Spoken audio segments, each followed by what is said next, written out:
Sadashiva Samarambam, Shankaracharya Madhyamam, Asmadacharya Paryantam, Vande Guru Paramparam, Ishvaro Guratmeti, Murtibeda Vibhagne, Vyomavda Vyaptadahaya, Dakshinamutaye Namaha, Sarva Vedanta Siddhanta, Gocharan Tamagocharan, Govindam Paramanandam, Satguru Pranatosh Maha. Om Shanti Shanti Shanti. Bem-vindos a mais um encontro do Grupo Vedanta Brasil sobre o livro Vedanta, a Visão do Todo, de Swami Paramarthananda. Como vocês se lembram, no último encontro a gente viu aqui essas três fases, né, que o estudante passa no Vedanta, né, que é a escuta, Shravanam, a reflexão, Mananam, e a integração, Nididhyasana. Com relação a essas três fases, eu vi um comentário bem sintético sobre elas, diante do que seria, na verdade, a proposta do Vedanta, né? Esse comentário deve ser do James Schwartz, ele está no Panchadasi, né, uma investigação sobre a consciência, capítulo 1. No final do capítulo 1, depois do verso 65. Eu vou ler isso porque eu achei tão interessante e tão pertinente que é algo que tem que ser olhado, né? Bom, ele tem um subtítulo aqui, que é o seguinte: Vedanta é a eliminação de variáveis não essenciais. O que é uma variável não essencial?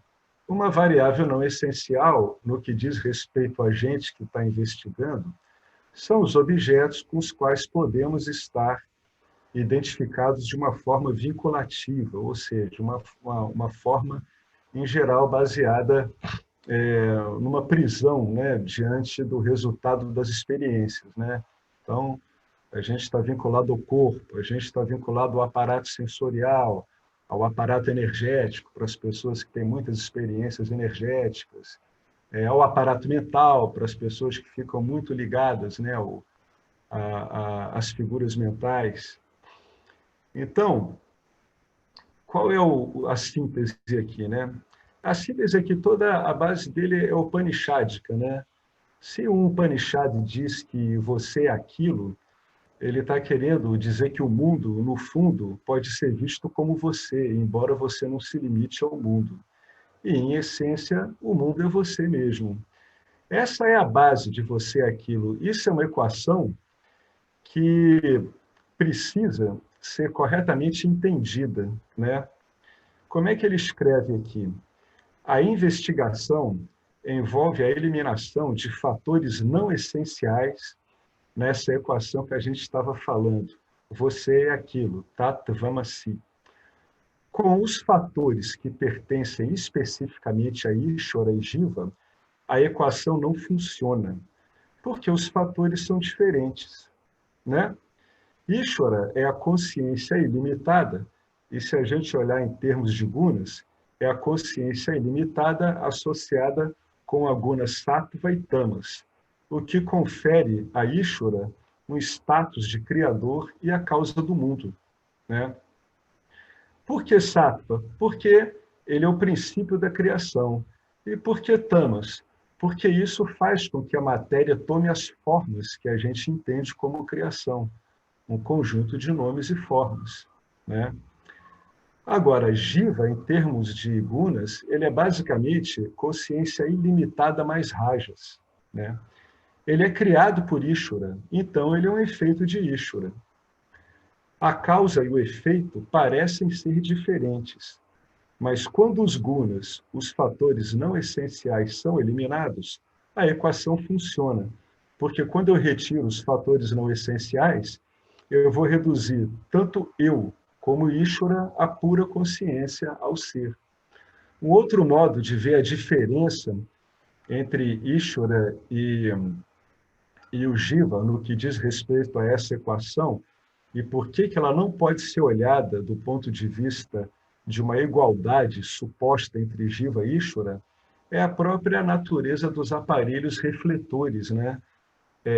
Jiva é a consciência associada a corpo sutil, e Ishvara é a consciência associada à Maya, né? Sabendo que Ishvara ele não está condicionado e nem sob efeito dos gunas, ao contrário dos jivas, que processam o resultado da atuação dos gunas, o resultado inconsciente da atuação dos gunas o tempo todo, né?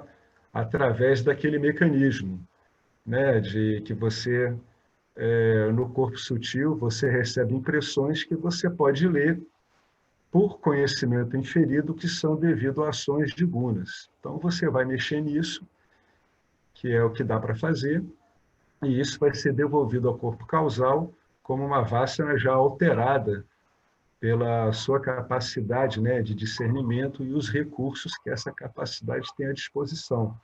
É o Karma Yoga, é o Upasana Yoga e, finalmente, mas não excluindo os outros dois, pode existir tudo simultaneamente, o próprio Jnana Yoga.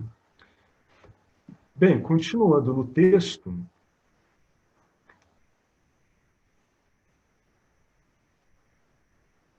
ele diz assim: a consciência não é uma causa nem um efeito, porque a consciência ela é a carta, né? Para que a consciência dê algum efeito de verdade, ela precisa estar associada com algum veículo, né? Com algum objeto, com alguma dessas variáveis, né? Então é o que a gente viu. A consciência associada à Maya, a gente pode dizer que é Ishvara, e a consciência associada aos corpos sutis é o Jiva, né? A consciência ela é livre da causa e do efeito. Digamos que ela é uma causa sem causa. Isso é quase uma inconsistência lógica, né? Entender esse fato é o primeiro estágio da investigação vedantina, que é escutar. A gente escuta tudo isso do Vedanta para que, quando a gente tem uma visão adequada do Shiravana, a gente entenda o seguinte: primeiro, o que o Vedanta propõe? Que a realidade é não dual e que ela está amparada em duas ordens de realidade, uma aparente e a outra efetivamente real, chamada Satyam. Essa ordem real, ela não é alterada de modo nenhum pela ordem aparente, que seria Mithya, né? Toda fase de escuta, ela destina você a entender a sua posição em relação a essas duas ordens de realidade. Enquanto essência, você é Satyana. Enquanto Mithya, você aparece como um Jiva, vivendo de modo inerente a Mithya as limitações que existem do Jiva, embora você seja ilimitado, né? Então, quando o Shiravana termina, isso tem que estar bastante assimilado, ou pelo menos durante o decorrer de Shiravana, né? Esse fato é o primeiro estágio da investigação vedantina. É chamado Shiravana. Ao se ouvir acerca da investigação voltada para o autoconhecimento, vão surgir dúvidas, claro, né? A dúvida ela é causada por uma não prontidão da mente, por uma não aptidão da mente para esse tipo de ensinamento. Não é um problema da escritura. É saudável questionar o entendimento de alguém, mas não as palavras das escrituras. Essa próxima etapa envolve questionar o entendimento de uma mente que não assimilou bem essa posição das duas realidades, o fato de você existir permanentemente numa realidade, provisoriamente em outra, né?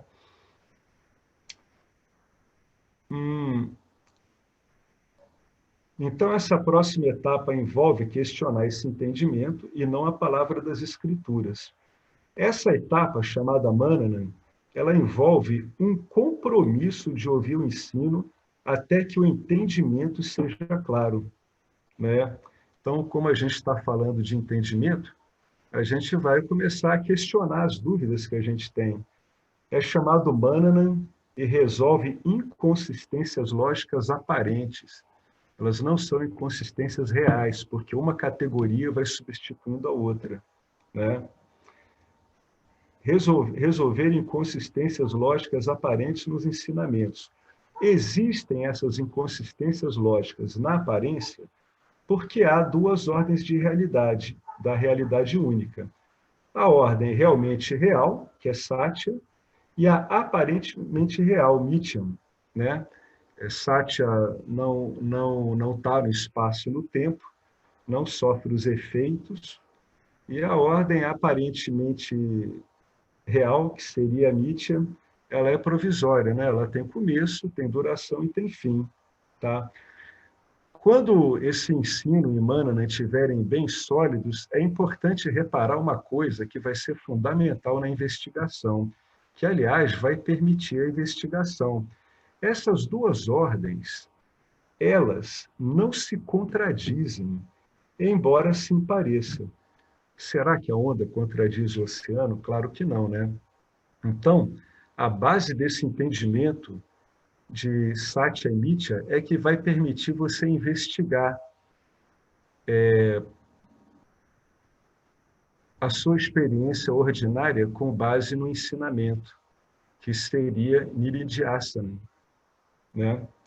Então, como é que ele descreve aqui Nididhyasana?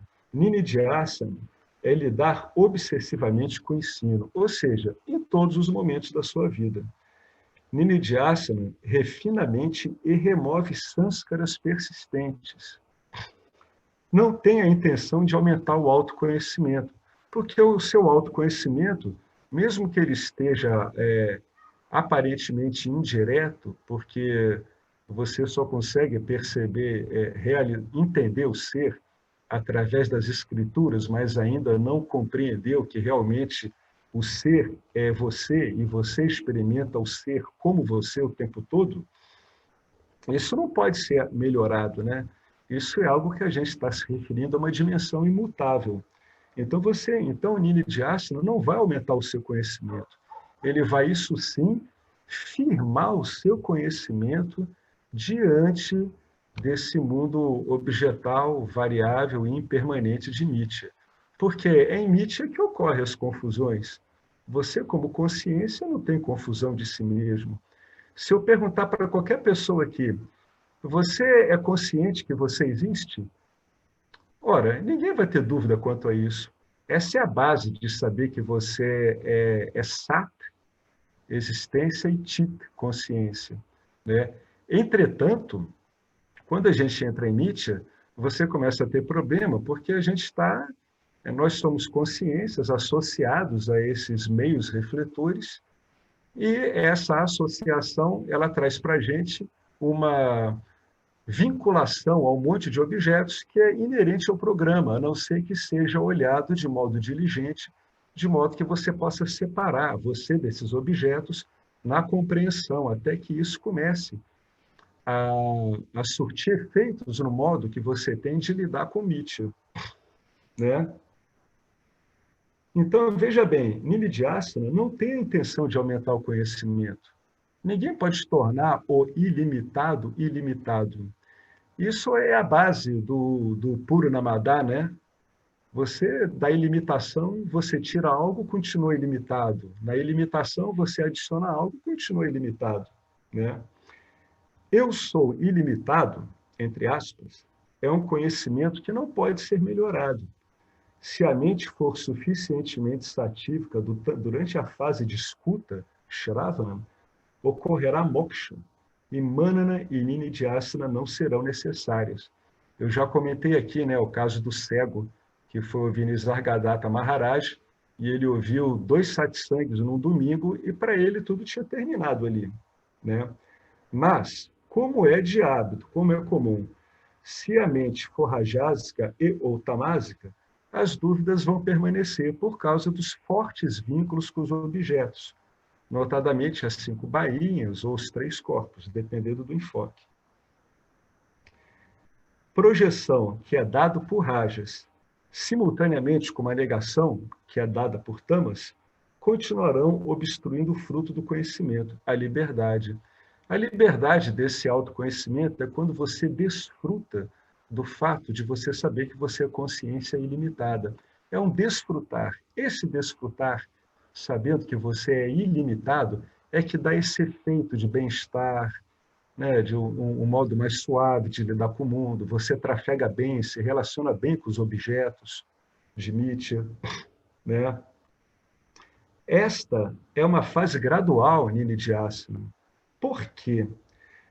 Bem, durante a qual há uma redução constante da negatividade, resultando em desapego da mente, o que faz com que ela funcione de uma maneira mais calma e eficiente, né? Menos atropelativa.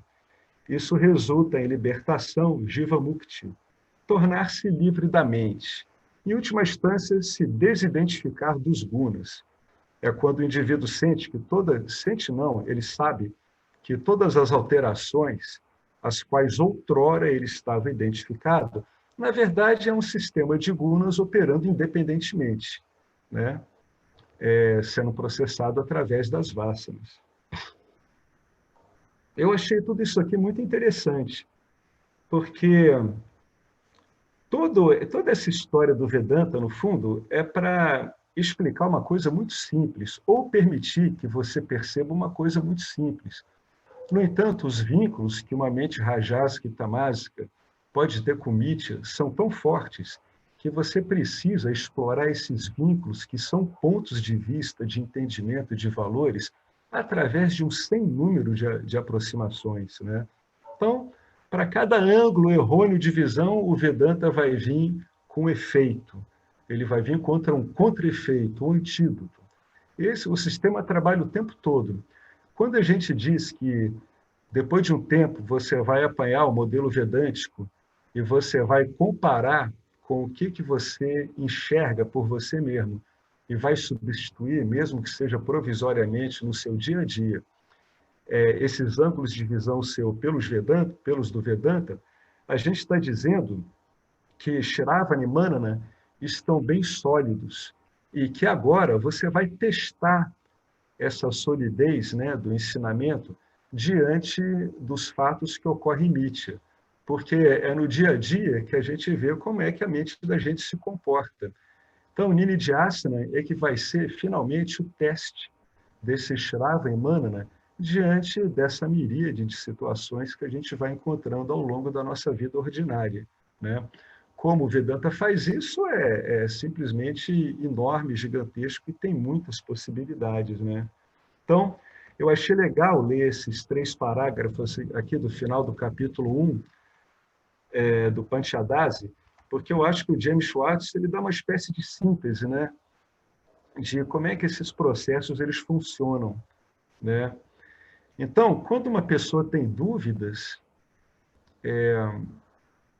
as dúvidas, para que o ensino renda, tem que ter a ver com as dúvidas que dizem respeito à assimilação do ensino. Com relação às vasanas mais agarradas, mais vinculativas, o indivíduo só vai saber a força desse ensino se ele colocar isso em prática.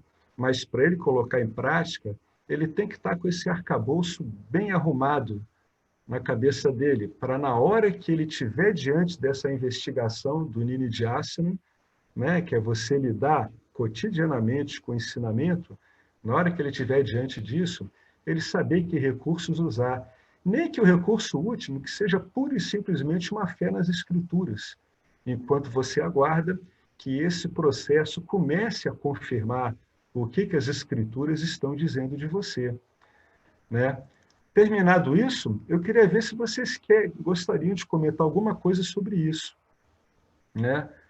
Isso é bastante importante. Quem puder ler isso, vou falar de novo, ele está no Panchadasi, né? Capítulo 1, é o último subtítulo do capítulo 1. Vedanta se trata da eliminação de variáveis não essenciais. Variáveis essas descritas extensivamente pelo Vedanta quando ele lida com Mithya, né? Ele lida tão extensivamente com isso que ele descreve essas variáveis de inúmeros ângulos de pontos de vista, né? A gente tem as gunas, a gente tem as bainhas, a gente tem os três corpos, são inúmeros enfoques, né, desenvolvidos ao longo de milênios, para que você veja essa afirmação dos Upanishads no seu dia a dia, para que você descubra isso no seu dia a dia. Isso não é uma... O Vedanta não é místico, a não ser que você entenda que toda manifestação em si é mística, né? Qualquer ato da manifestação, né? Não há divisão entre sagrado e profano, né? Então, é no seu dia a dia que você vai encontrar a sua ilimitação. Por compreensão, essa separação é feita no entendimento, que é uma coisa que as pessoas têm um pouco de dificuldade de entender.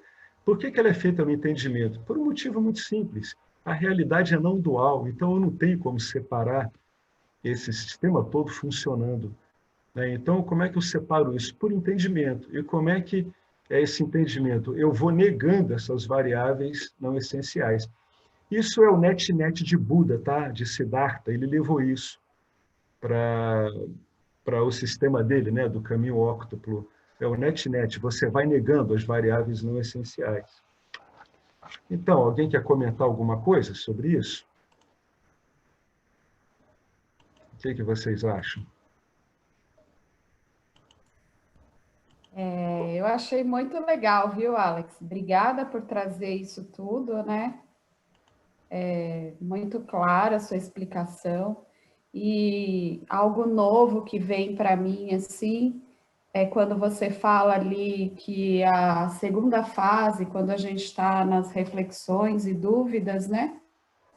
Ela acontece porque a mente ainda não está completamente qualificada, né? Para poder compreender o ensinamento, né? Então, e aí causa essa confusão, né, de Satya e Mithya, porque a sua mente provavelmente tá sendo influenciada por rajas e tamas, né? Então, achei essa parte bem interessante. Eu lembro do professor, ele falou sobre esse tema lá no seminário, lá em Joanópolis, né? Principalmente dessa parte das variáveis não essenciais. E a primeira vez que eu ouvi sobre as variáveis não essenciais, que foi lá no seminário, é interessante porque fala assim, puxa, aquele assunto naquele dia foi incrível, né? E eu não voltei nele, e você trouxe ele de novo. E realmente ele é incrível, né? Então, eu acho que também uma percepção que a gente pode ter, e que eu estou falando para mim mesma, né? É de que algumas coisas, porque eu grifo algumas coisas, eu escrevo aqui no meu caderno, é porque me tocou profundamente, né? Só que muitas vezes eu não volto nisso. E como você fez esse caminho de voltar agora, nas variáveis não essenciais, eu relembrei o quanto essa passagem foi importante quando eu ouvi. E aí, eu estou refletindo aqui, né, que em cada aula que a gente tem, no sábado, no domingo, na terça, na quinta, a gente passa pelos parágrafos e muitos nos tocam, alguns, né? Alguns quase todos, mas a gente ainda passa rapidamente, né? E talvez esse momento mesmo de contemplação, de voltar, no momento que, por exemplo, você está sozinha, eu não estou com o Alex, que está num ritmo do grupo, né? Mas que voltar como você fez, porque provavelmente você está relendo o Panchadasi e aí você viu isso, né? Uhum, uhum. Às vezes eu releio também algumas coisas assim, e aí eu falo, uau, né? Tem isso, porque parece uma coisa de doido, né? Esse Vedanta. Porque cada frase é muita riqueza. E a gente vai num ritmo, assim, mas a gente vai assimilando nas aulas, eu tô falando para mim mesma aqui, nas aulas online, algumas coisas, né? Mas acho que é essencial voltar ao que a gente lê com mais calma, num outro ritmo também. Além do que você trouxe, também me veio essa reflexão desse retomar o que a gente faz, sabe? Isso é fundamental, porque a pessoa ela precisa ter um lidar assim, algo diferente com o ensino em relação ao que a gente entende por ensino, né? Muitas vezes você está com o ensino junto a você, é simplesmente você ficar com um aspecto do ensino que te chamou muita atenção. Pode ser uma frase, pode ser um parágrafo, pode ser uma palavra, você fica com aquilo o dia todo. Então, tem uma função da contemplação nesse tipo de ensino que é muito grande, né? Uma vez que você esteja com esse mapa que o Vedanta te dá, você simplesmente começa a contemplar isso no seu dia a dia, né? É desse jeito que funciona. Então, tem realmente um tempo, né? E esse tempo ele tem uma certa relação com o investimento que foi feito em algumas vacinas vinculativas, né? Se foi feito um investimento muito longo, então provavelmente vai precisar de um tempo maior mesmo, até que a identificação com essas vacinas vai diminuindo, né? Mas é na hora do Nididhyasana que você vai calibrando, é como se você tivesse finalmente entrando numa floresta, na floresta de Mitya, agora com um mapa, né? Bem sofisticado. E você compreendeu bem como o mapa funciona.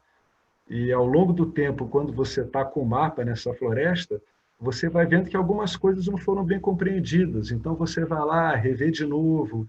Por isso que o Paramarthananda, quando ele fala de Nididhyasana, nesse livro A Visão do Todo, ele diz que isso é uma fase que se estende indefinidamente. Olha que interessante, né? Ela pode uma vez que o ensino foi entendido e as dúvidas resolvidas, ou seja, eu estou com o mapa e eu consigo ler o mapa. E agora eu quero ver se eu consigo usar esse mapa em relação à vida em Nietzsche, né? Uma vez que o ensino foi entendido e as dúvidas resolvidas, o estágio final é Nididhyasana. E isso continua indefinidamente. É por isso que alguns, né, professores dizem, né? E aí, como é que eu vou levando a vida? Vai levando a vida com atenção, até o fim, atenção, atenção, atenção.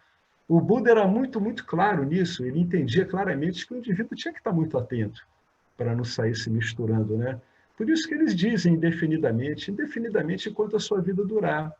Em geral, você vai aplicar o Nididhyasana o tempo todo, né?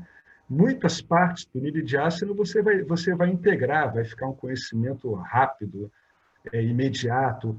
Outras, dependendo das vacinas que você tiver, né, eles talvez demorem um pouco mais de tempo, porque quem tem que ver as suas vacinas é você, esse que é o problema, né? Se um professor pudesse ver as vacinas por você, seria mole, seria facílimo, né? Mas não tem jeito. É como, no fundo, você está sozinho, é isso que eu estou querendo dizer. Sem desanimar ninguém, você está sozinho, mas você está com o mundo ao seu lado. Então, você está muito bem acompanhado, mas é uma coisa com a qual você precisa aprender a lidar, né? Precisa. Quando você começa a se desvincular dos objetos, você precisa aprender a lidar com isso e ler como é que se compõe esse quadro de vacinas do teu corpo sutil para ir refinando isso, né? E vendo que esse obstáculo ao reconhecimento do que você é, vai diminuindo bastante. Muito bom, Betânia. Gostei muito da sua colaboração, porque ela mostra o quanto a gente tem que estar o tempo todo contemplando. Isso no começo pode parecer assim meio chatinho, pentelinho, mas depois vai ficando uma coisa mais lúdica, sabe? À medida que o peso da sua personalidade vai sendo reduzido em relação a você, o lidar com essas vasanas através do Nididhyasana vai ficando algo um pouco mais lúdico. É claro que muitas vezes você pode passar por momentos muito desconfortáveis, né? Até muito dolorosos. Mas, no geral, a coisa vai assentando com o tempo, tá? Então, eu queria trazer isso que eu achei muito importante. olhar essas duas visões, né, sobre esses processos. Bom, agora a gente vai no fundo, para o elo que liga tudo o que a gente faz no Vedanta, né, que é a devoção. Isso é um pouco embaraçoso para as pessoas que aprenderam de orelhada que o Vedanta é uma coisa destinada a intelectuais frios, implacáveis, e esse monte de adjuntos dispensáveis e que não tem realidade nenhuma em relação ao estudo do Vedanta.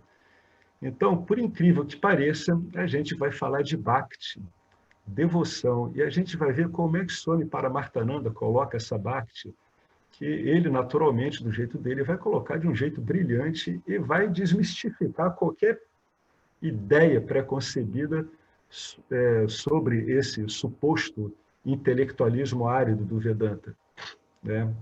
Então, vamos lá, Bhakti. É o começo, ele vai definir. A devoção, ou Bhakti, é um tema importante no Sanatana Dharma. Bhakti é comumente definido como amor e devoção a um princípio superior, especialmente o amor a Deus. 3 direções do amor. De acordo com as Escrituras, todas as formas de amor são direcionadas para 3 coisas. Tá? Como é que se direciona as formas do amor, hein? Pela atenção, né?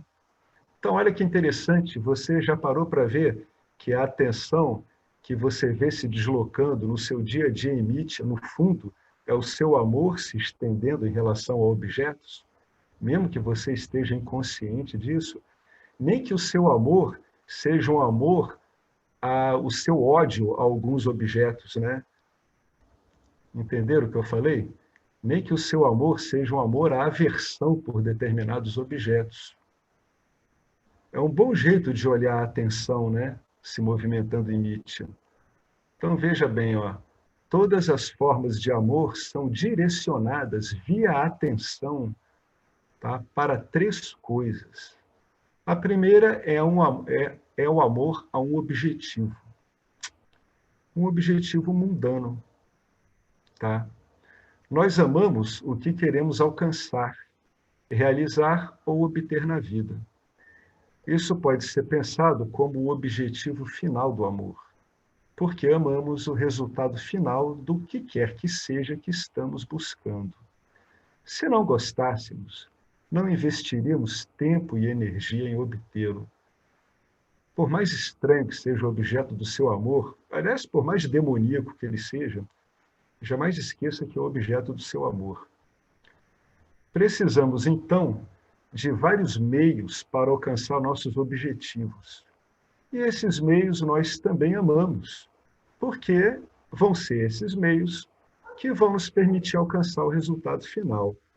Isso é para a pessoa ver no dia a dia dela. Ele está falando do ponto de vista de uma experiência ordinária de um jiva. Então é bastante comum, é facilmente comprovar.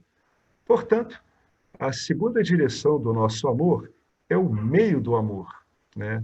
É o veículo do amor, é como isso está sendo veiculado. O terceiro objeto do amor é o próprio ser existir. Todo mundo se ama. Isso é amor próprio.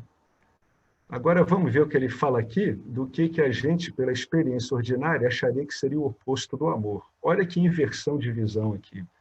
Até pessoas suicidas que pensam que se odeiam, na verdade se amam. Elas se amam porque não apreciam o sofrimento e querem que ele acabe. O amor delas por ela é tão grande que elas preferem destruir os vínculos que elas mantêm com Mithya para que o sofrimento pare, né? É por causa do amor próprio que elas não gostam de sua miséria. Portanto, de acordo com as Escrituras, todas as formas de amor podem ser categorizadas como objetivo final do amor, meio do amor e amor próprio. Vamos ver como é que ele vai destrinchar isso aqui. É porque ele só fez uma apresentação. Vamos ver do que ele está realmente querendo falar. Graus de amor. Essas formas de amor não são iguais em sua intensidade. Ponto. Nós amamos menos os meios, porque não amamos os meios pelos meios em si. Você não ama o meio pelo meio em si, por causa do próprio meio. Uma vez que alcancemos o resultado final, os meios costumam ser completamente esquecidos. Na maioria das vezes, nosso amor por outras pessoas ocorre porque elas são um meio para algum fim, seja para a companhia, segurança, validação, dinheiro, etc, etc, etc e etc. O amor mais forte é sempre o amor a si mesmo. Nós amamos os diversos fins que buscamos, porque esperamos que eles nos tragam conforto, segurança e felicidade. No momento em que fica evidente que um objeto em particular não nos traz alegria, os objetivos são alterados e outro objeto é procurado. É a busca sansárica, né? Pelo contentamento, pela alegria. É exatamente isso aqui. É por isso que relacionamentos e casamentos se desintegram tão facilmente. O que talvez tenha começado como o romance mais apaixonado será deixado de lado quando ficar claro que nossa cara metade não está nos deixando tão felizes quanto esperávamos. Nos Upanishads disse: ninguém ama o cônjuge por causa do cônjuge. Todos amam o cônjuge por causa de si mesmos. Nós amamos os nossos entes queridos não por eles, mas porque nos agrada amá-los. Essa frase aqui é tão delicada que eu quero até perguntar se vocês querem comentar alguma coisa sobre isso. Ele está querendo dizer aqui, no fundo, que está ocorrendo uma projeção que muitas vezes não é consciente de Satya e Mithya. A gente acha que a gente gosta das pessoas por causa delas, mas quando a gente vê o outro, a gente já está vendo o objeto na nossa mente. E é em cima desse objeto que a gente está derramando a nossa ilimitação, que vai aparecer na manifestação como amor, né? Então, nós amamos esses objetos simplesmente porque nos agrada amá-los. Faz bem amá-los, nos faz sentir bem amá-los. Alguém quer acrescentar alguma coisa? Isso aqui é uma daquelas coisas que a Betânia disse que a pessoa tem que refletir muito sobre isso no seu dia a dia, né? Nós amamos nossos entes queridos não por eles, mas porque nos agrada, nos é amável amá-los. Pronto, ficou melhor assim. É amável para nós amar essas pessoas. Nós encontramos o nosso amor nesses objetos de amor. Estamos projetando, né? Estamos confundindo uma ordem de realidade com a outra. Por quê? Porque estamos ignorando como a coisa funciona, né? Então, é amável para nós amar o que amamos. Por isso que nós amamos o que amamos, em termos de objeto. Alguém quer acrescentar alguma coisa sobre isso? Ô, Alex, eu queria que você explicasse mais sobre a sua relação que você fez com Satya e essa frase. Né? Eu É, sei que você está falando de amar o outro é amar a si mesmo, mas aí eu compreendo que isso tudo é sentimentos e experiências em Nietzsche, né? é, é, E aí, como é. que você relaciona isso com Sátia? Se puder Isso fazer um pouco mais? é uma projeção, Betânia. É a mesma projeção que ocorre quando a gente está procurando felicidade no mundo objetal. No fundo, você está procurando a felicidade no mundo objetal por um motivo extremamente simples. Você sabe o que você está procurando através dos objetos. Se você não soubesse o que você está procurando, você procuraria? Você pode estar confuso, mas sempre que você entra em contato com o objeto, você quer que ele lhe dê felicidade. Então, o que você está procurando é felicidade, não é? É a mesma coisa aqui, né? Isso é uma projeção de Satya e Mithya. Por quê? Porque é a sua natureza, é como se ela estivesse extravasando. Imagina um pote vazando, sabe? Ele está vazando, ele está minando água. Assim é o ser humano, né? Satya mina essa água em Mithya, vai minando.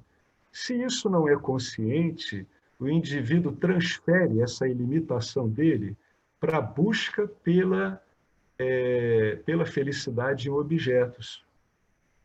E a mesma coisa com o amor aqui às pessoas. É o mesmo caso, né? É como se você encontrasse o seu amor, que você acha que está perdido, que você está procurando nos objetos, amando esses objetos. Mas isso é muito inconsciente, por isso que eu estou falando que é uma projeção de Satya Nitya, né? Você compreendeu isso?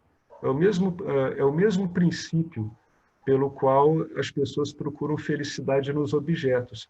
Elas procuram felicidade nos objetos porque, em última instância, elas sabem que são felizes.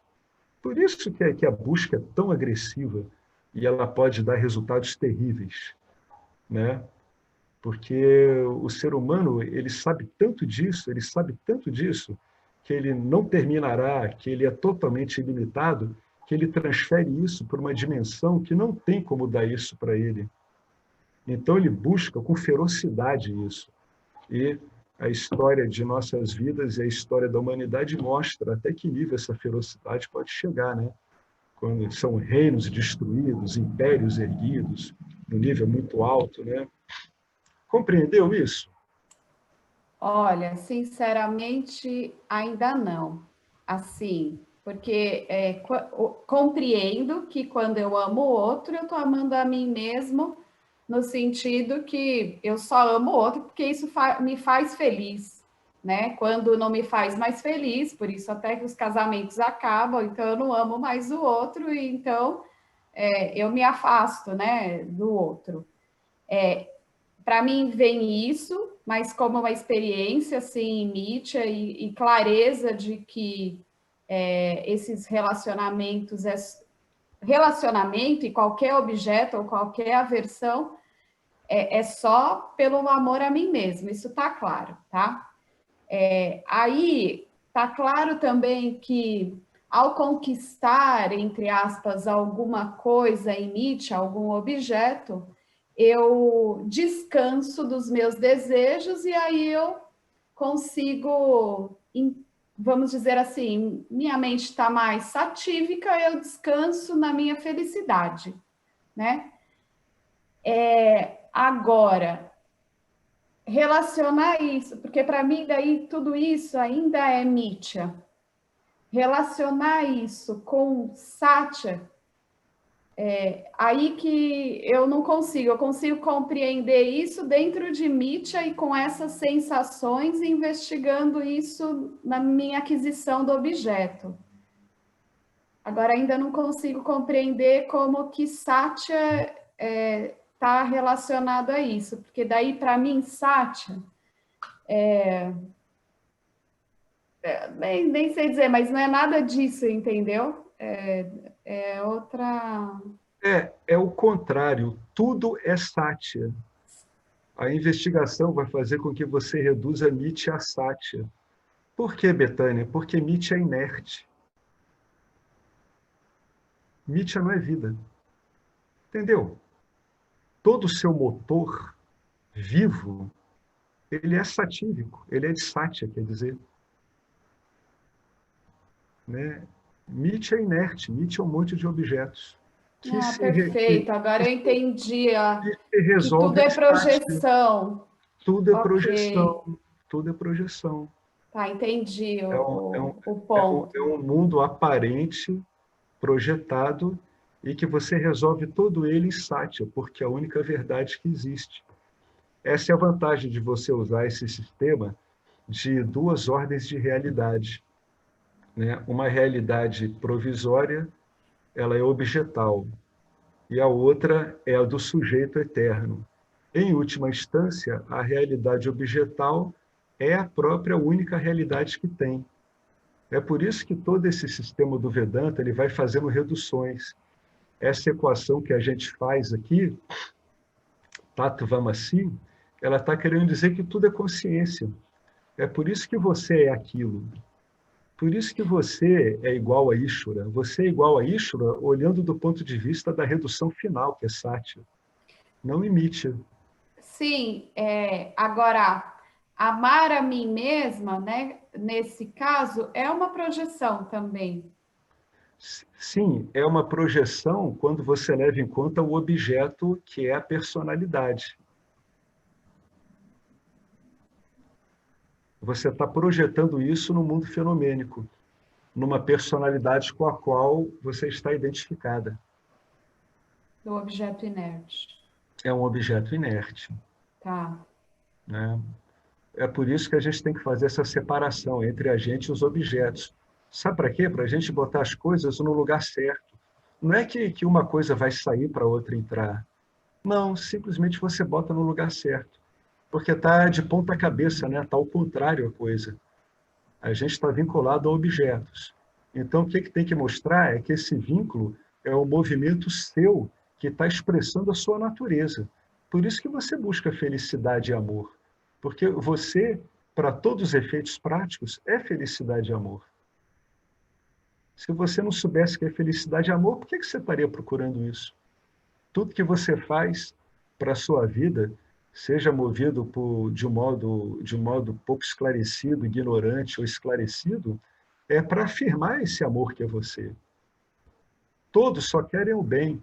Ninguém traça uma vida dizendo que o grande propósito da vida dele é ser infeliz. Nenhum ser humano vai responder isso na face da Terra. Qual o propósito da sua vida, fulano? O meu propósito é ser uma pessoa completamente infeliz. Você não vai ouvir uma resposta dessa em lugar nenhum. Né? É sempre a tentativa do personagem ser o quê? Permanentemente feliz. Você está reparando a projeção aí, qual é? O personagem é que ele, o objeto, quer estar o tempo todo feliz com objetos. Por causa da confusão. Porque, no fundo, o personagem sabe que ele não é um personagem. Por isso que alguns textos místicos dizem que o indivíduo se esqueceu de si mesmo. Porém, o esquecimento de si mesmo pode ser questionado quando a gente vê essa busca o tempo todo por amor e por felicidade. Entendeu? Não é que o indivíduo esqueceu, ele só se esqueceu de que ele é que é a fonte do amor e da felicidade, né? É o que Jesus queria dizer quando ele disse: vós sois a luz do mundo, vós sois a luz de Mítia. Né? Mítia não tem luz em si, vós sois a luz que banha Mítia. Né? Ficou um pouco mais claro? Em geral, a gente tem que ir refletindo sobre isso. Ficou sim, mas depois que o Marcelo colocar, eu vou ouvir de novo. Lá no Eles têm, YouTube. entendeu? É bem interessante isso, você ver que, por mais horrível que tenha sido um personagem na história da humanidade, ou por mais santo, o que é embaraçoso é reconhecer que ambos se moveram pelo mesmo motivo. Isso é muito desconcertante para uma pessoa espiritualizada e mística, muito. Isso praticamente vira a pessoa de cabeça para baixo. Ela tem uma enorme dificuldade de lidar com isso, porque ela não tem como resolver isso sem autoinvestigação. Ela pode atenuar isso por uma devoção ferrenha a Deus. Seria uma entrega total a Deus, seja lá o que vier. Mas para realmente anular essa falha de compreensão, só na autoinvestigação. Por isso que a Ramana Maharishi dizia que só pela compreensão ser alcançado. E as pessoas que são devotas dele se esquecem completamente desse arremate de fecho de ouro que ele colocou, né? E preferem ver ele sempre como objeto de adoração e não como elas mesmas. Olha só onde a coisa pode chegar, né? Eu vou prosseguir, Betânia. Esse é um assunto Claro. que você podia trazer volta e meia, porque esse é um assunto bastante importante. A pessoa tem que perceber que no dia a dia dela, ela já está expressando o que ela é, só que ela não está compreendendo, porque ela não está com os meios para compreender isso. Né? Você acha que Hitler queria o mal para a Alemanha? Hitler queria o bem para a Alemanha, para aquilo que ele achava que era a grande raça superior do mundo. É estranho a gente dizer isso, mas ele foi movido pelo mesmo impulso básico que move um santo. Né? Isso a gente só consegue falar num encontro desse. Vai falar isso em outro lugar, você vai acabar apanhando, e apanha mesmo. Portanto, tenha muito cuidado com quem você vai falar. Você pode apanhar fisicamente, inclusive. Ô Alex, ô Ronaldo, tudo Fala, bom? Ronaldo, tudo bom? É uma coisa interessante, né? Porque você veja bem, a nossa natureza é isso, é amor e amor a si próprio, né? Então, como é que eu vejo? Quando você cai em mítia, você está sujeito à avidia, à ignorância. A tua natureza intrínseca é isso. E a mente não consegue decodificar isso, esse amor a si mesmo, porque os instrumentos que ela tem são os objetos, né? A mente não consegue, na sua profundidade, consegue entender, entre aspas, isso. O que ela faz? Como ela não consegue entender a natureza real de Satya, ela vai buscar nos objetos, que é a única coisa que ela tem pela frente. Então, eu dou um exemplo assim. Seria assim, um exemplo bem grotesco, mas uma metáfora. Você pega dois ímãs que estavam juntos, né? Pega os dois ímãs que estavam juntos. Aí você pega, amarra um barbante num e um barbante no outro e separa. Os dois vão estar constantemente tentando se unir. Então, na realidade, essa busca nos objetos é o amor a si mesmo. Você, como a mente não consegue entender por causa da ignorância, ela acha que está no objeto. Né? Isso, então, é a ignorância da mente que não consegue entender a real natureza que está por trás dela. É a mesma coisa do ímã. Você vai segurar o ímã, mas se você soltar os dois fios, eles vão se unir. Então, essa é a busca do objeto, né? Porque está escondido, né? Entre aspas. Isso, está velado, né? Está velado por causa dos poderes de ocultação e projeção. Então, a gente tem que entender isso como um default do sistema. Ou seja, se você não investigar isso, o sistema vai ficar funcionando assim para você o tempo todo, automaticamente. Né? É aquilo que a Betânia tinha falado, né? Como é que o Vedanta ele mostra isso? Ele mostra que o que causa a felicidade em você não é a aquisição do objeto, mas é o fim do desejo pelo objeto. Isso. Por que a maior parte dos casamentos não dá certo? Porque a mente, velada pela ignorância, ela projeta, né, dentro de si própria, ela projeta uma imagem do outro, ela pinta um quadro. Isso. E, na realidade, o que é essa união, numa boa parte das uniões, né, nessa nossa inconsciência? O que a gente faz? Você vai buscar no outro o que você acha que vai te fazer feliz. Aí você pinta o quadrinho. Então eu quero fulano ou a fulana de tal, porque ela pode me dar isso que eu não tenho dentro de mim. Aí o que acontece? Na imaginação, na projeção, vai dar tudo certo. Só que quando ela cai na realidade, ela vê que o quadro não vai ser igual ao que ela queria. Aí ela diz assim, então, não te amo mais. Mas o problema não está no outro. O problema não está no outro. O problema está com as tuas projeções internas. Exatamente. Aliás, Ronaldo, isso que você falou, ele é uma guia de investigação excepcional, viu, gente? Vocês podem usar esse default aí. O problema nunca está no outro. Olha, eu vou ainda falar uma coisa mais ainda. Fala para o Jean-Paul Sartre isso. Olha, Marcelo, eu ainda vou piorar a coisa, olha. Mesmo que o outro tenha te sacaneado mesmo, você como investigador, você tem que entender que o outro, apesar disso, continua sendo objeto na sua mente. E o que é relevante para isso é como você está recebendo o impacto do que ele está fazendo. Se isso está te tirando do centro ou não. Ou seja, não é que você vai focar nessa má ação da outra pessoa em relação a você. Você vai focar nesse efeito para ver se ele te tira do centro. Então, vê como é que a coisa é impessoal, a gente vai se despersonalizando por necessidade. Vocês estão entendendo que a gente vai se despersonalizando por necessidade? É necessidade mesmo. Por quê? Porque é o real. O real é impessoal. É assim que funciona. Eu vou continuar aqui, então. Bhakti Yoga. Né? Foi aí que eu parei? Não. Devoção, aqui em cima. Tá? Em termos de Bhakti, a intensidade do amor que se sente por Deus dependerá de como se vê Deus, porque as pessoas veem o divino de maneiras diferentes. Para muitas pessoas, o amor de Deus é condicional, ou seja, elas estão barganhando com Deus, elas estão num balcão de negociações.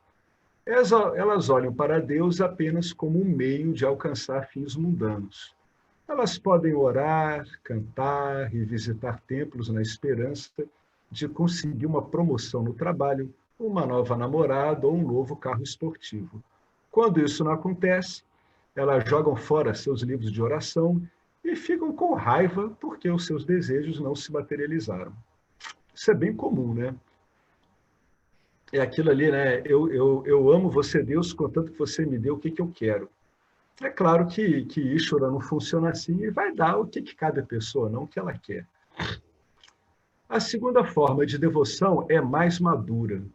Onde você lê aqui madura, você pode substituir com mais discernimento, entendeu? Uma pessoa com mais discernimento, ela nunca vai estar diante de um poder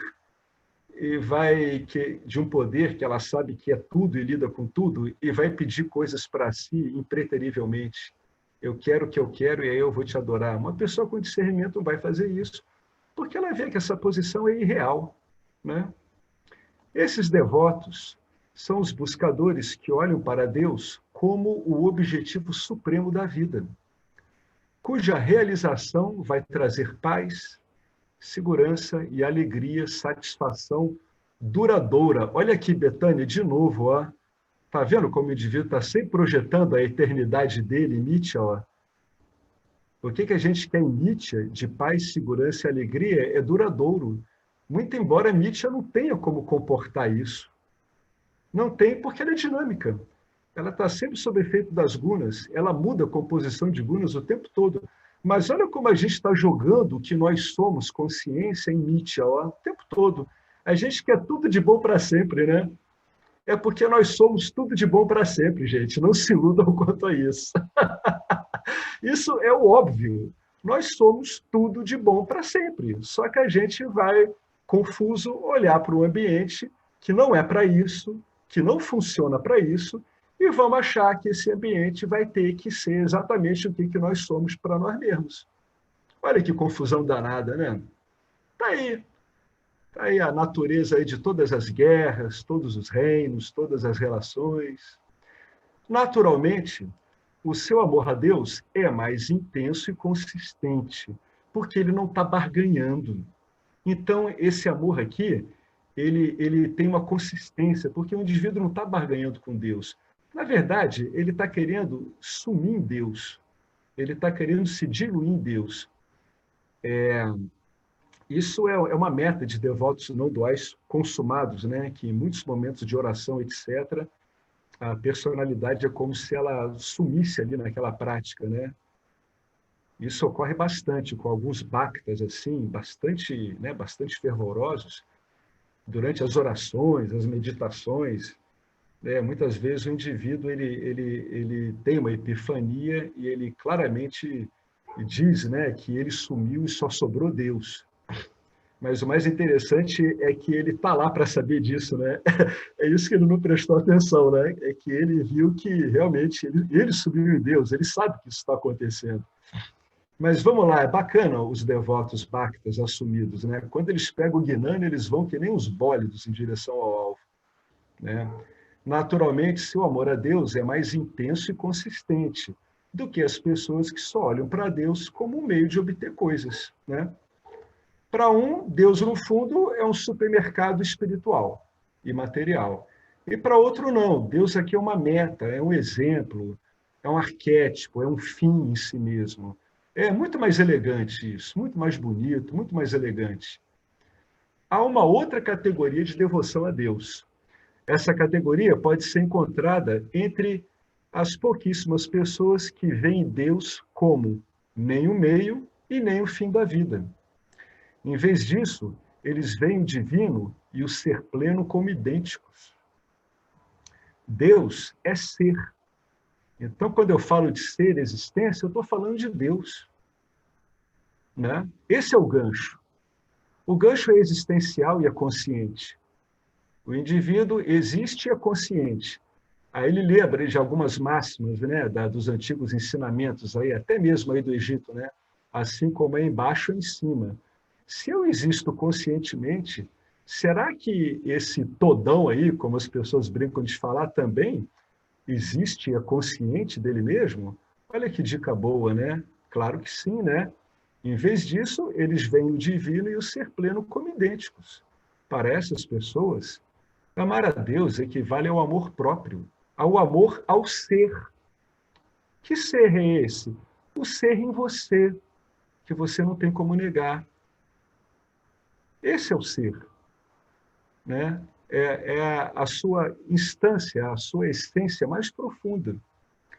Amar a Deus equivale ao amor próprio, ao amor ao ser, porque o ser é um só. Porque o ser pleno é amado acima de tudo, o amor a Deus é o maior para aqueles com entendimento não dual da existência. Que bacana, né? Isso quer dizer que eu posso ser um Gnana consumado no não dualismo e ser um fervoroso devoto de Ishvara. É o que muitos caras não entendem quando olham a Abhedananda, Nisargadatta, e não entendem essa devoção deles. Se você é não dual, se tudo é consciência, como é que você fica adorando Ishvara? Está aí, ó. Né? Uma coisa não é incompatível com a outra, são ordens de realidade diferentes. E diga-se de passagem, ter uma devoção bacana por Ishvara é fundamental, porque alivia muito o seu tráfego por Mithya, né? Te bota num outro estado de compreensão. E, afinal de contas, você acaba vendo que você é mais uma modulação de Ishvara, né? Embora você seja uma modulação, né? Você não é Ishvara. Isso tem que ficar muito claro. O devoto não é Ishvara. Ele pode ser visto como uma modulação de Ishvara, mas Ishvara possui características completamente diferentes do devoto, o que confere a Ishvara a onisciência, a onipotência e a onipresença. O que equivale a dizer que Ishvara está por dentro de todos os corpos sutis, ele sabe de todos os corpos sutis, ao passo que o Jiva só sabe do corpo sutil dele. Bom, uma vez dado esses 3 graus de devoção, né? Deus é simplesmente um mercado atacadista e varejista que vai dar para você o que você quer, por isso que você gosta dele. No outro, a sua meta é se perder em Deus, é que só exista Deus na sua vida. Né? É como se Deus fosse uma meta. Só que você nunca vai conseguir ser igual a Ishvara. Aqui ele está falando de Ishvara na dualidade, né? É Deus na dualidade, que seria Ishvara e Jiva. Né? Esse é o devoto dual, né? Que é natural. Ele primeiro se inclina a Ishvara porque ele percebe, ele sabe que ele é resultado, né, de Ishvara. Ele é uma criação de Ishvara. E, finalmente, é quando o indivíduo percebe que o ser dele é o mesmo ser do mundo. É o que as escrituras dizem quando fica claro para o investigador, para o buscador, seja lá a palavra que usarem, que Atma é igual a Paramatma. Essa identidade, ela ocorre numa compreensão súbita. Você nunca mais se esquece dela. Né? Nesse caso aqui, quando você entende que Atma é igual a Paramatma, o que você está... a sua devoção agora, ela vai automaticamente ser dirigida ao ser. E onde é que está esse ser? Esse ser é você mesmo. Você experimenta esse ser no seu dia a dia. É por isso que isso equivale ao verdadeiro amor próprio, né? O amor próprio não é aquele que é construído com base em você ficar obtendo um monte de objetos, não. O verdadeiro amor próprio é quando você percebe que o ser que é você é o mesmo ser que é a base do mundo, né? A existência que está em você é a mesma existência que é a base de todo mundo. A existência só tem uma. A consciência só tem uma. O ser só tem um. Não tenho várias existências, vários seres. Se eu assumisse isso, vou até fazer uma brincadeira lógica aqui. Se eu assumisse que existem várias existências, essas existências não conseguiriam se encontrar, não é verdade? Mas como Mithya mostra que elas fenomenicamente se encontram, a gente teria que reduzir de novo a uma existência comum. Legal isso, né? Então você teria que, de novo, afirmar que tem uma existência comum, sim, e é só ela que importa. Essa existência provisória que eu estou brincando aqui é mais o quê? É mais uma projeção. E é uma projeção porque eu estou escondendo o quê? Que a existência é uma só. Então, está vendo aí os gunas funcionando? É simultâneo. O Guna Tamas diz que não tem, né, essa identidade entre o ser. Né? E Rajas diz assim, então agora eu, alma e o mundo, Deus. Né? Isso é um golpe de projeção também. A dualidade devocional, ela é um golpe de projeção também. Tá? Isso pode incomodar os devotos, mas isso não impede um devoto de entrar para o Gnana com essa devoção maravilhosa que ele tem a Ishvara e continuar, né, a todo vapor em direção a essa identidade última, né? Atma é igual a Paramatma. Né? Por isso que ele escreve aqui, ó, por que o ser pleno? Eu vou tirar ser pleno, vou botar ser com letra minúscula, tá? Por que o ser com letra minúscula é amado acima de tudo? O amor a Deus é o maior para aqueles com entendimento não dual da existência, porque eles não veem mais separação, né, entre a alma individual e, a gente pode dizer assim, a alma universal. Então, adorando, né, a si mesmo, ao ser que existe em si, você está adorando ao universo. Né? Adorando, claro, né, com essa compreensão aqui. Porque, no fundo, quando você está fazendo a investigação, você está adorando a você mesmo. Você está dizendo que você basta a você mesmo. Você não precisa de objetos, não precisa de adjuntos, não precisa de nada. Quando você faz Nididhyasana, você está procedendo à maior devoção que deve existir, né? Que é a devoção de que o ser, Deus, realmente não depende de nada. Vamos ver como é que Paramarthananda lida aqui com Bhakti Yoga.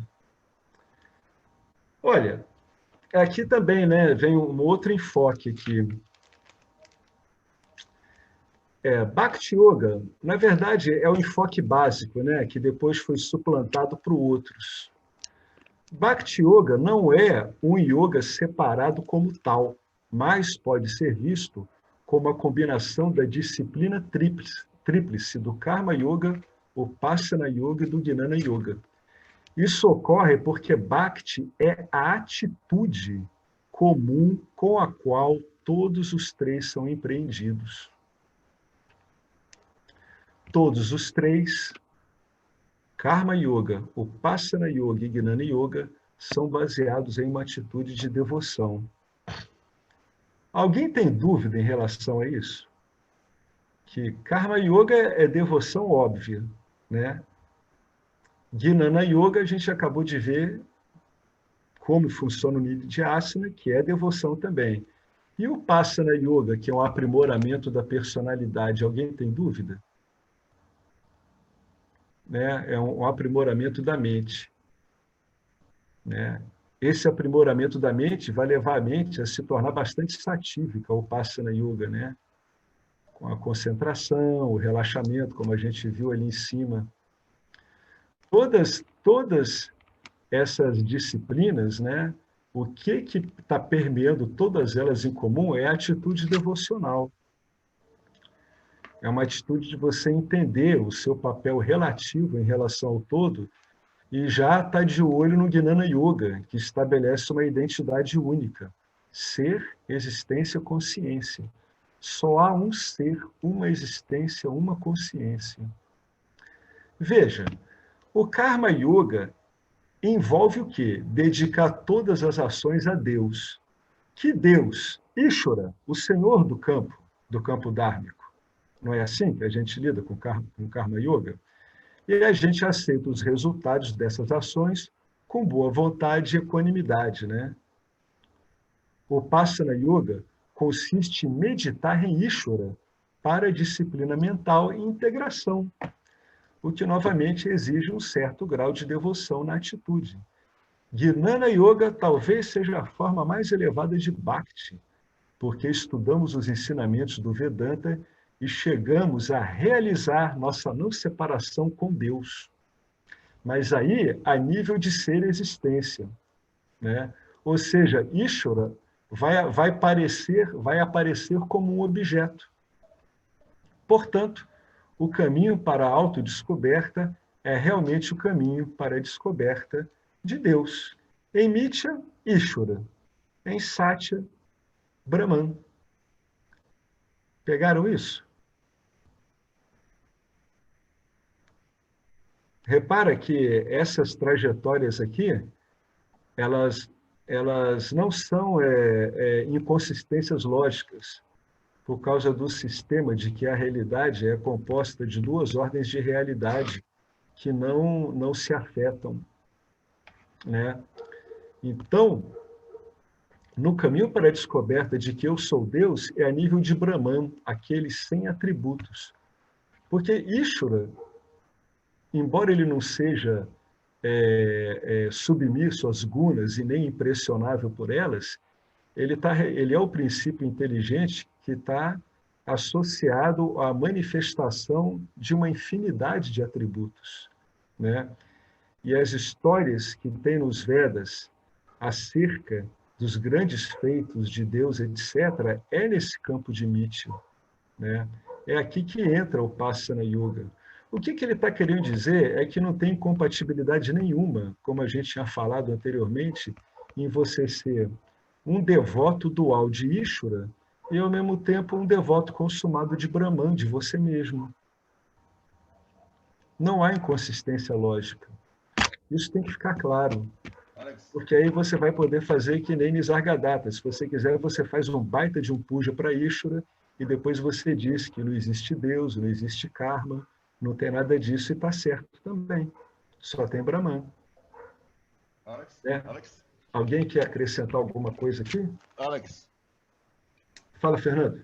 Então, quando eu vi essa frase, né, todos os três são baseados na atitude de devoção, eu já me veio na memória uma coisa. Não tem conflito nenhum você acender uma vela a um santo, um Yane, não? Não, claro que não. Claro que não. No bom sentido, né? Contanto, Fernando, que você tenha em mente esse objeto que é o devoto dual. Sim. Não é? Do mesmo jeito que você tem em mente esse objeto que é o Fernando circulando aí na sua vida ordinária, não é assim? Então, o Fernando devoto com uma vela está lá fazendo o papel dele, mas você sabe dele. Sim. Né? Você, Brahman, sabe dele. Sim, do mesmo jeito que você sabe, do Fernando Pai, etc., né? Com esse monte de papéis. Então, não tem problema nenhum. Personalidades com um aspecto bhakti dual forte podem se dedicar a isso sem perder de vista, né, o devoto, que está ótimo. Sabendo quem são o Brahman, podem desempenhar seus papéis em Mitya, muito à vontade, né? É até bonito você ver um Gnana devoto de Ishvara. A Bedananda era um fabuloso devoto de Ishvara e um Gnana consumado, né? Então é muito bonito, são personalidades muito bonitas, quando o devoto dual e o devoto não dual se encontram no mesmo jiva. É muito bonito. É um acontecimento muito bacana. Ele não é comum, mas é muito bonito, né? Em geral, as pessoas estão meio que a fim de se livrar de Ishvara por causa dos problemas, né? O mundo, na verdade, ele apresenta uma série de obstáculos. Mas quando esse tipo de devoção aparece assim, e sem ser incompatível uma com a outra, é um acontecimento muito bacana. Então, ele terminou aqui. O caminho para a autodescoberta é realmente o caminho para a descoberta de Deus, né? O objeto de devoção. Não se pode falar de amar a Deus sem ter uma ideia clara do que é Deus. É uma frase enigmática, né? Os ensinamentos fornecem 3 definições de Deus, cada uma baseada na maturidade e capacidade intelectual do buscador. Capacidade intelectual aqui, para não dar confusão, né? na verdade, a capacidade de discernimento do buscador, né? Que às vezes o ocidental ele não compreende bem essa palavra intelectual aqui, porque a gente entende que isso é uma função de elaboração, eles confundem isso com cognição, né? Com raciocínio cognitivo, não é bem isso. Seria mais o discernimento mesmo, a palavra em sânscrito seria buddhi, só que acabaram traduzindo como intelecto. Bom, a primeira definição de Deus. Deus é o criador do universo, referido em sânscrito como Ishvara. Deus, é o Deus da Bíblia, né? Qualquer criação bem projetada deve, em virtude da sua existência, ter um aspecto criativo e inteligente por trás. Algo não pode sair de nada. O universo em que vivemos, ele é um universo determinado, intrincado e impecavelmente projetado. Ou seja, para a mente humana, ele é complexo. Ele é complexo para entendimento. E, na verdade, ele está além da capacidade de entendimento da gente. Depois de identificarmos Ishvara como o criador do universo, podemos primeiro imaginá-lo de maneira bastante antropomórfica, né? O Antigo Testamento é isso. Você imagina Deus ali, né? Você antropomorfiza Deus e atribui características psíquicas, emocionais bastante humanas àquele Deus ali do Antigo Testamento, né? Atribuímos características humanas a esse Criador universal. Por quê? Porque o único ser inteligente conhecido por nós é nós mesmos. Então, na hora de falar uma inteligência do mundo, a gente vai logo pensar no ser humano. É o que temos de melhor. Veja que Ishvara está raspando o tacho, né? Essa concepção de uma divindade pessoal, onisciente, onipresente, não pode ser vista, ela não pode ser apreendida pelos sentidos e nem pela mente. Então, a gente coloca esse Deus aí acima das nuvens. Esse Criador pessoal é personificado por várias formas, como Shiva, Krishna, Vishnu e, em outras religiões, assim por diante. Né? Jeová é um criador pessoal, né? Tá lá nas nuvens, né? As pessoas falam do Deus bíblico Jeová e olham para cima, né? Elas não olham para baixo nem para os lados. Então, Deus está lá, está longe delas. A segunda definição de Deus. Quando alguém é capaz de progredir no entendimento, ou seja, o discernimento dessa pessoa está sendo apurado, as Escrituras apresentam uma compreensão mais elevada de Ishvara. Antes de tudo, somos informados que Ishvara é a inteligência criativa da qual o universo nasce. E agora somos convidados a considerar o que é essa matéria-prima da qual o universo é formado, né? Porque eu estou olhando o universo, então eu vejo que ele tem uma causa, né? Eu vou chamar essa causa de Ishvara. Então, um ponto de um discernimento um pouco mais apurado, o que o Vedanta te apresenta? Ele te apresenta Ishvara como o princípio inteligente, né? Que é responsável pelo design de toda a criação. Aí o indivíduo diz, tudo bem, esse é o princípio inteligente. Então, isso seria o que eles dizem que é sattva pura, né? Ishvara é sattva pura. O máximo que sattva consegue ser pura em Mitya, tá? E agora com a matéria? Aonde entra a matéria aí? Aí o Swami continua. Qualquer criador só pode criar algo com uma matéria-prima. Um carpinteiro requer madeira como matéria-prima, enquanto um construtor requer ferro, madeira, tijolos e argamassa. Então, se eu entendo que Deus é o construtor do universo, de que material ele o construiu? Antes da criação do universo, não existia mais nada. Os cientistas dizem que antes do Big Bang, não conseguimos nem conceber tempo, espaço e matéria. Antes da criação do tempo e do espaço, quando Ishvara existia, tá? Então, Ishvara existia potencialmente. Qual era a matéria-prima da qual a criação foi feita? Segundo Vedanta, O próprio Ishvara é o material do qual a criação é moldada. Aí vem aquela aparente contradição, né? Então, é Maya que comanda Ishvara ou Ishvara comanda Maya? Né? Vamos dizer que quando consciência mais Maya resulta em Ishvara, Ishvara é o princípio operador do sistema Maya. Vamos considerar a Maya como uma interface, né? É considerado o exemplo de uma aranha criando sua teia a partir do seu próprio corpo. A aranha não leva material de outro lugar, ela cria de si mesma. Da mesma forma, Ishvara é a inteligência que molda a criação e é a própria substância da qual é formada. É por isso que, às vezes, nos textos, você vê escrito assim, em Nitya tudo se deve à dinâmica Ishvara barrinha Maya. É porque, na verdade, você não consegue separar um do outro. É como se eles viessem juntos, assim como a aranha vem com aquela teia prontinha para sair da barriga dela. Né? Ela metaboliza aquilo e aquilo já vai saindo. Vocês entenderam isso, essa figura? Isso é uma figura, isso é um objeto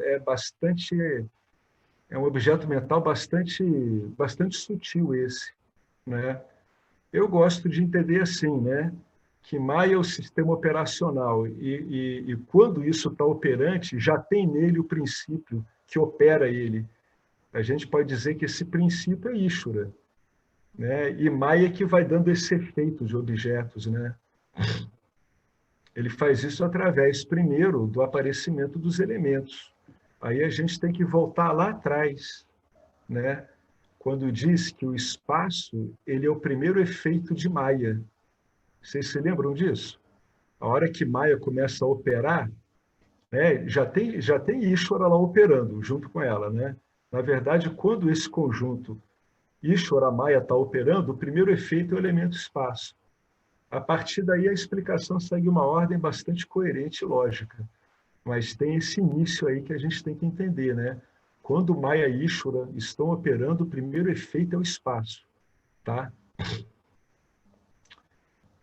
Uma vez que o universo inteiro é criado a partir de Deus, isso significa que o universo inteiro é tão somente Deus, que Deus está em todas as formas e aspectos da criação. Então, Deus não está lá, nesse tipo de visão, a parede é Deus, o seu dedo é Deus, os pensamentos que passam na sua cabeça são Deus, um assassinato ali na esquina é Deus, o nascimento de uma criança é Deus, a mamãe com o seu bebezinho é Deus, né? Um tanque de guerra quebrando uma parede, dando um tiro no hospital é Deus, um deserto é Deus, um peixe abissal é Deus, uma sardinha é Deus, qualquer coisa, qualquer objeto. Deus está em todas as formas e aspectos da criação. Não pode haver divisão, assim como nenhuma parte do oceano pode ser separada de sua essência, a água. Nesse nível mais alto de compreensão, Ishvara não é mais um Deus pessoal, mas é um Deus universal, né? Isso aqui quer dizer que a chance que eu tinha de criar uma projeção aqui antropomorfizando Ishvara, nesse caso aqui, já era. Não vou mais conseguir antropomorfizar Ishvara, né? Porque Ishvara agora está em tudo. Está permeando qualquer coisa, já não é mais uma prerrogativa de seres humanos, né? Não está mais referenciado como uma espécie de grande jiva. Né? Ishvara não é um grande jiva, um jivão, né? Como diz o Arlindo. Não há lugar que eu precise ir buscar a Deus, porque ele já está em todo lugar, em tudo. Olha aí que bacana. Agora vem a terceira definição, que isso aqui é que faz aquele efeito que eu falei lá em cima, que dá um nó na cabeça do devoto dual, né? A terceira definição de Deus. Muitas pessoas lutam, se esforçam para conciliar, para assimilar a noção de que Deus é tudo. Aí a gente vê aqueles posts no Facebook, né? onde, quando a gente fala de Deus, aí tem uma gota d'água, tem um pássaro lindo, tem uma mulher linda, tem, né, uma flor linda, etc., né? Uma vez eu botei um cara carregando, né, há muito tempo atrás, botei um cara carregando uma arma, né, no meio de ruínas, cheia de buraco de bala. As pessoas vieram reclamar comigo, mas fazia sentido, né? Nós podemos ver a divindade nas coisas bonitas da vida, na natureza, florestas, cachoeiras, no sol nascente e nas estrelas cintilantes à noite. Mas e as coisas feias da vida, tais como doenças, criminosos, violência e crueldade? Elas também são Deus? Se o professor disser que sim, como pode o aluno aceitar o mal como Deus? Pois é, quando essa questão surge, não tem jeito. A terceira e mais elevada definição precisa de ser ensinada, para que você não ache que Deus traz o mal em si. Olha que coisa delicada isso que a gente está falando. Isso é muito delicado. Isso aqui você vai perturbar qualquer religioso com essa questão aqui. Eles não conseguem conciliar isso. Se vocês soubessem a quantidade de teses de teologia que tem tentando conciliar isso, pergunta para o Alexandre, que já estudou para pastor. Não é, Alexandre? Não é dificílimo conciliar isso aqui? Isso aqui dá inúmeros debates teológicos infindáveis, são milenares esses debates, não é? Deus aparece como um mundo, mas não se torna um mundo. Olha que legal. Ishvara não é afetado por nenhuma forma em que aparece, do mesmo modo que a teia da aranha não afeta a aranha, embora a teia da aranha dependa totalmente da aranha. Sem aranha, não tem teia. E a aranha fica muito tempo sem a sua teia. Ela não precisa da teia, na verdade, para a mera existência dela. Né? Você pode encontrar uma aranha sem teia, mas quando você vê uma teia, você já sabe que andou uma aranha por ali. Em outras palavras, quando ele fala que Ishvara não é afetado por nenhuma forma em que aparece, ele está querendo dizer que Ishvara não tem karma.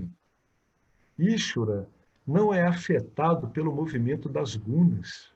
É isso que ele está querendo dizer. Ou seja, Ishvara, embora apareça em toda a criação, permeando ela toda, ele não é afetado por ela. E como o mal ele decorre da ignorância, né? E Ishvara não é afetado pelos gunas, ele não pode ser afetado pela ignorância, porque a ignorância é dada pela ação das gunas, tamas e rajas, uma ocultando e a outra projetando.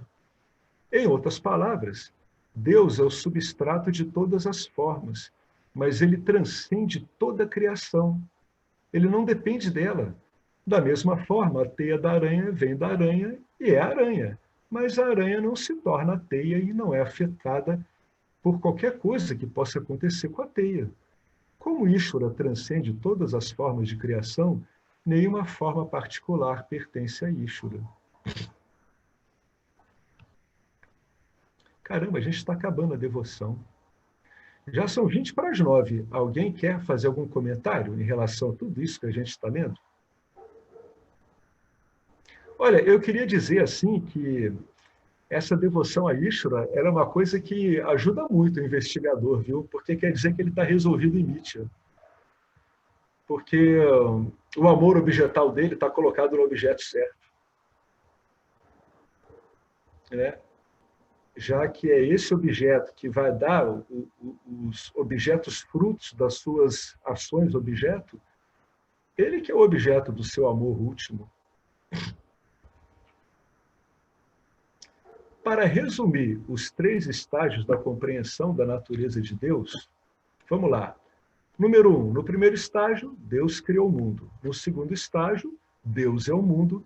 E no terceiro estágio e mais elevado entendimento, vemos que Deus ele aparece como o mundo em suas muitas formas, mas ele não se torna elas, embora todas elas dependam dele.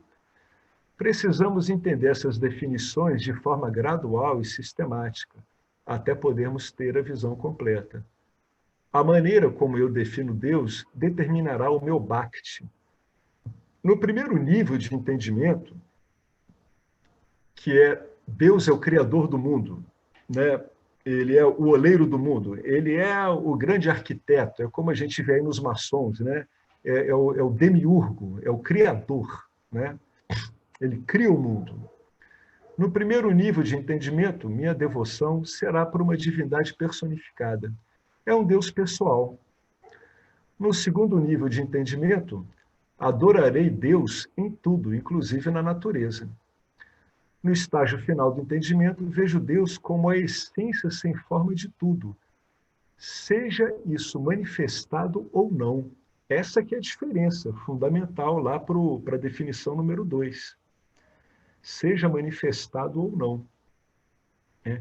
Seja em potencial ou não. Né? Então, esses cultos animistas, eles adoram Deus em tudo, inclusive na natureza. Né? Eles veem Deus na natureza. Essas culturas mais civilizatórias, né, como assim a gente fala, elas se voltaram muito para esse primeiro nível aqui, né, que é o do Deus demiurgo, é o criador, né, do mundo. Né? Então, Deus está no local e o mundo está no outro. Já numa visão dessas, né, eu falei um termo, me esqueci, mais animista, você entende que Deus está em tudo. E nesse último, você vê Deus como a essência de tudo, seja manifesto ou não. Ou seja, Deus, muito embora ele seja a essência de tudo, ele transcende o mundo. Porque, embora ele dê todo o efeito ao mundo, ele não está limitado pelos efeitos que ele causa ao mundo através de Maya. O estágio final não nega os dois anteriores, ele simplesmente completa a visão do todo. Quando apreciamos Ishvara como forma e sem forma, podemos alegremente adorar Deus como uma divindade personificada, né? Como a totalidade da natureza e como a essência sem forma de todas as coisas. Assim como a física quântica não substitui a física newtoniana, ambos os entendimentos são válidos em seus respectivos níveis. De novo, né? Não tem problema, um devoto ir lá, né? Está aprofundado no Jnana Yoga, já entendeu que não há diferença dele para nada do que ele vê aí pelo mundo afora, ele vai lá e erege lá um altar lá para Krishna, acende uma vela, como falou Fernando, e está tudo bem. Se ele tiver essa visão do todo, desses 3 pontos de devoção, ele vai achar engraçado, entendeu? Desempenhar esses 3 papéis simultaneamente, porque é o que nós somos, nós estamos desempenhando papéis simultaneamente, só que a gente não está devidamente esclarecido quanto a isso. Bom, terminou aqui esse capítulo aqui que eu acho importante pra caramba. Aliás, todos os capítulos do Paramartananda eu acho importantes. Então, muito importante isso aqui. Alguém gostaria de acrescentar alguma coisa aqui em relação a esse capítulo do Bhakti? Eu até consegui terminar isso aqui. Eu achei que não ia terminar. Tá bem? Vocês falaram um pouco, aí eu fui avançando. Alguém quer acrescentar alguma coisa sobre esse ponto? De Bhakti? É um ponto que vale a pena ficar refletindo, né? É o que ele disse aqui.